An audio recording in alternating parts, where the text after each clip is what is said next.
All right, so we're going to dive in part 2 of the coffee chat into the takeaways for our atomic habits for what was read this week. And then from that, I'm going to just share the why versus vision and outcome versus process or identity. So Deb, why don't you start it off with what you did for takeaways for this week? I took away on chapter 6, it's motivation is overrated. Environment often matters more. And after I was reading this, I was reflecting on myself, but the real thing is how much your environment helps you bolster your goals. And so with that, I mean, I noticed with myself, I have an office, but I was balancing my laptop on my lap on the couch, trying to do my office coaching stuff and balancing my book. And here I was kind of set in, and it was like, you know what, this is really stupid. And then upstairs, I had my goals and vision board. And so I thought, why am I doing this? Well, it turned out I didn't have a good chair. So I went and bought a chair and got my goals set up on my wall. And I have another project. I got my poster, and I am more in this environment focused on what I need to do to get my goals met. And this was just this past week, and I was like, wow, this is really cool. It's really, I am being a coach, it's a business. Why am I not treating it as a business? So the cue was, it was laxy daisy because I was just casually with the TV on. But now while I'm in my office, the cue is it's a good habit that I'm sitting here focused. So I really like that concept because I didn't realize how much your environment helps you with your goals. Like Sheila shared earlier that she has a workout area now. She got rid of her coffee table and she knows she needs to clean the floor. That is a great example of a habit stacking. So you just build from it. So every time I walk by, I'm going to spend an hour in my office. So that's my big takeaway on that, which led into the next chapter, the secret to self-control. So not being on the couch with the TV on, distractions, you know, I'm here focused. So you create that mindset of self-control of what matters to you most as productivity as a person. And even if it's a 30-minute exercise a day, that is self-control, that you're pushing play. And then you start doing your routine, your pre-workout drink, hydration, and then post. So you just kind of get that little habit stacking, and then you can work that into your schedule. So those are great takeaways for me on those 2 chapters, and that ends the first law finally. Yeah. But it's applying the principles. It's amazing that you can just, one small thing can make life a lot simpler. And Coach Louise says, simple, just make it simple. And that's your mantra. And I get it. You know, so, yeah, why am I working so hard? Well, it's my shirt today. I wore it. Don't train longer, train harder, right? Yeah. Yeah. Perfect. Love those takeaways because they are. And they're like little nuggets for our brain that just kind of help us. And that's what I wanted to share too today. And with just a couple of takeaways that I have, building on what Deb just said, it is that setting a routine and having that intention of saying, I'm going to do this when I do that. Like I'm going to wake up, drink my pre-workout, get my workout in, you know, then I meditate, then I shower, then I, you know, have my shake. So you're kind of like building these, this is my habit stacking. And if you set those up ahead of time, it just, again, it gives you that structure. And the less we have to think about it, the more routine it's going to be. And that's part of that process. And, you know, you may not do it perfectly each time or in the beginning, but as you continue to do it, it instills that in you. And then their temptation bundling. So, which is part of the second law. And now that you know when you're going to do it, it's like there are certain, you have your wants versus your desires, your needs versus your desires. And So you need to work out, but you want or desire to watch the show, right? So, or you need to sit down for 30 minutes and do your work, and you have the desire to watch a show. You put the need before, you make that desire the reward, because that's how our habits are. We have a cue, a craving. So something triggers us off, then we have that craving. It's like that, oh, like what happens to me when I'm thinking about coffee or chocolate. And I have that craving. And I know, and so the response is the action we take, and the reward is like, obviously the reward. So, and then when we get the reward, that in our mind says, ooh, when that thing happens that triggered me, like when I smell coffee, it's attached to the reward. So I smell the coffee, it's triggered, and I get that craving. I want that cup of coffee. So I go and make my coffee. I have my coffee, and it gives me that reward, that pleasure.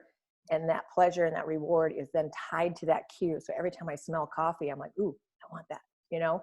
And that's what happens. And so we can create those things by being intentional with what is our cue. The alarm goes off. I have my pre-workout. We get the workout done. I feel so much better. When I feel great that even if I'm grumbling when I'm waking up, I feel great when I'm done with my workout.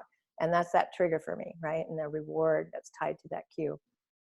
So we have to work on that mentally. If we just go about things randomly, you're going to continue to go, get random results. And so we want to be a little more intentional.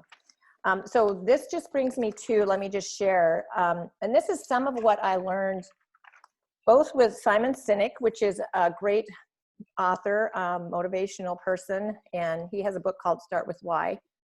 And it's similar to, and I've actually found a video, and I'm going to share it in a group, just a short motivational video that has both James Clear and Simon Sinek. And so let me share my screen. I'm just going to show you.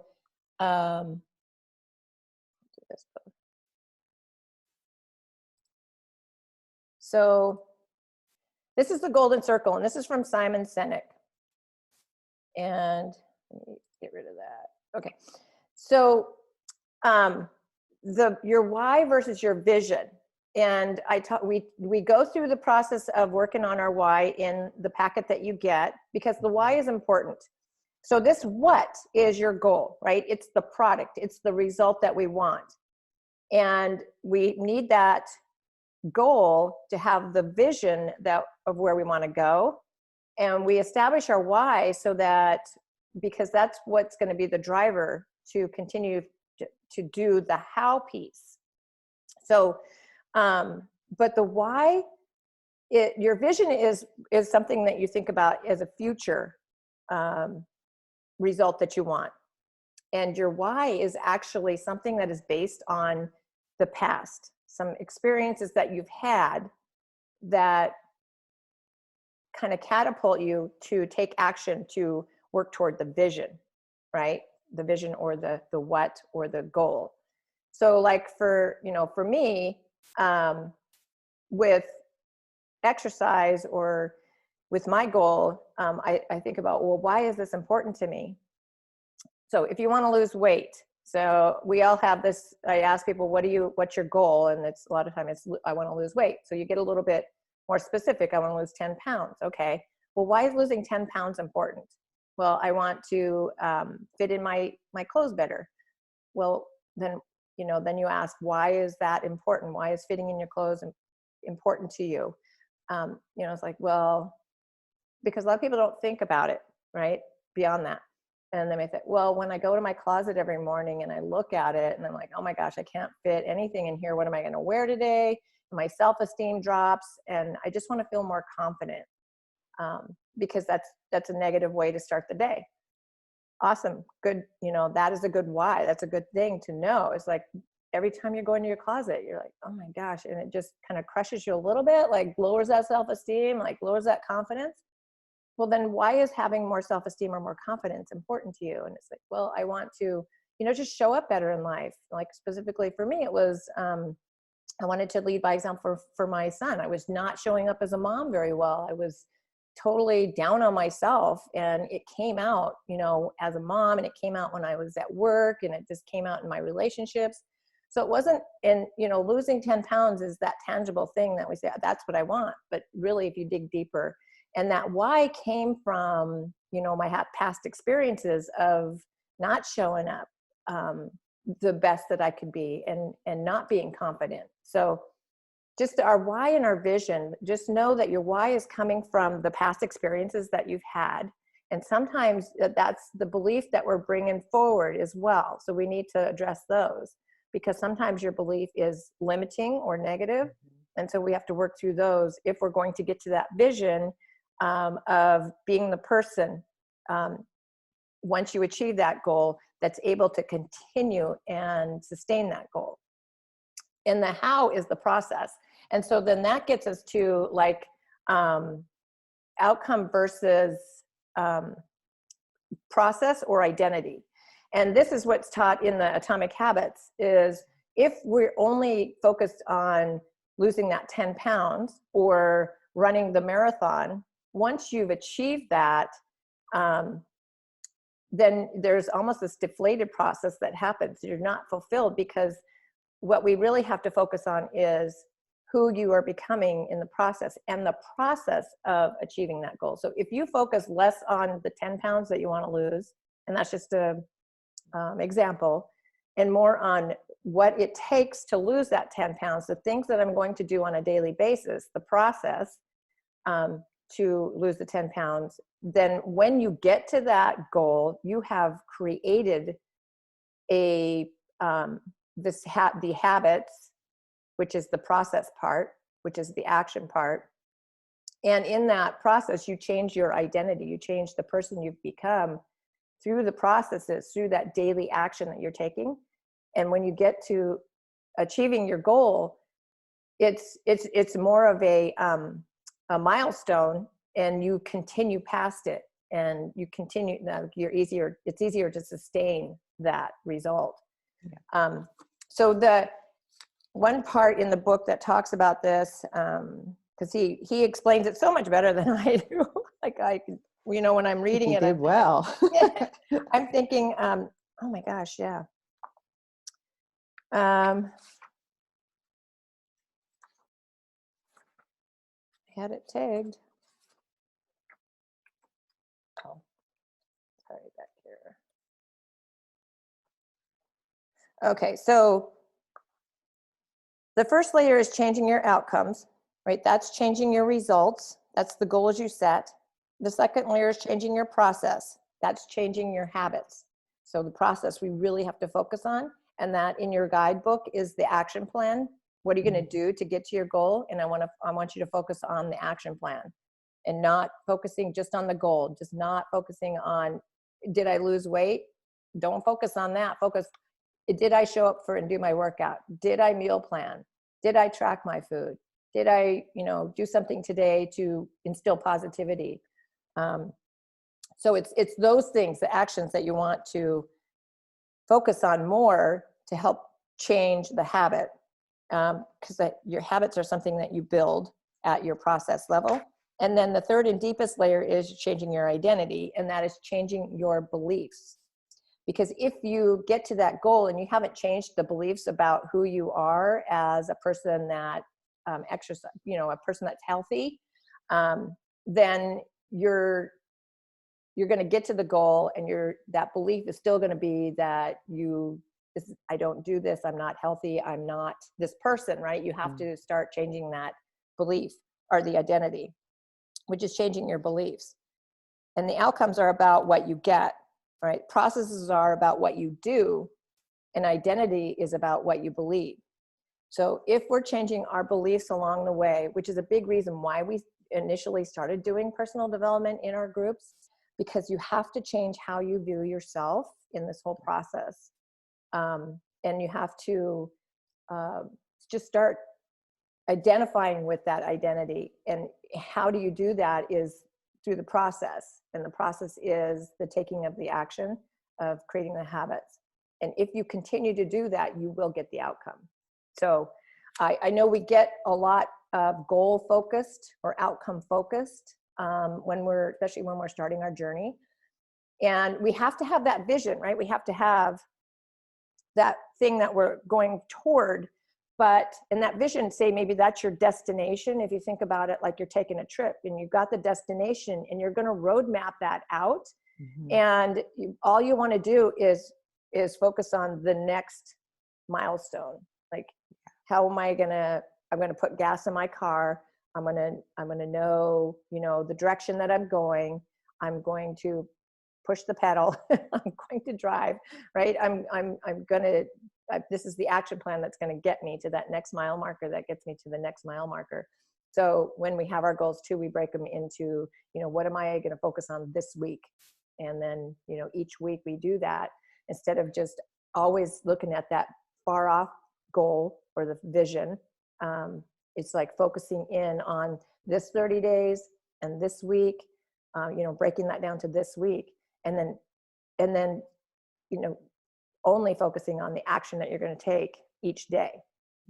So that was my little spiel on that. And I will also drop that YouTube video, James Clear and Simon Sinek actually talking about these things, because there's so much succinct in how they explain it. But it's just, as you hear it more and you hear it more and you hear it more and you're reading it, right? It starts instilling that thing. And I always say, it's like your brain only knows, it's your operating system, and it's what are you inputting? Like if you're always inputting the news and you're surrounding with negative people, your brain just starts forming to that, like doom and gloom and negativity. But if you're feeding your mind and telling yourself, that's why affirmations are so important.